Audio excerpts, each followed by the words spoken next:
ইয়া রাব্বাল আলামিন। আল্লাহ, তুমি না কোরআনে বলেছো বান্দা যতই গুনাহ করবে আমার কাছে তাওবা করলে আমি তোমারে মাফ করে দেব।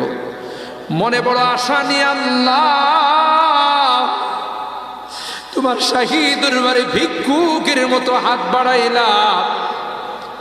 তুমি যদি ক্ষমা না করো, কে আমাদেরকে ক্ষমা করবে? কে আমাদের মাফ করবে?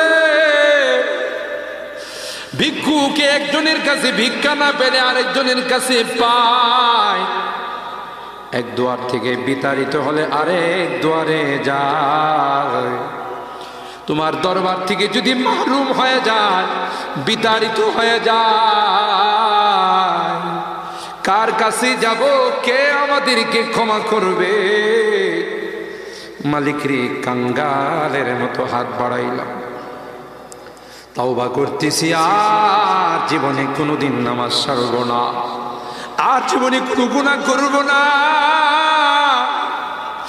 আর জীবনে কোনোদিন বেপরদায় চলব না, আর কোনোদিন সুদী লেনদেন করব না। কিয়ামতের কঠিন ময়দানে আমাদেরকে তুমি গুনাহগার বলে ডাক দিও না।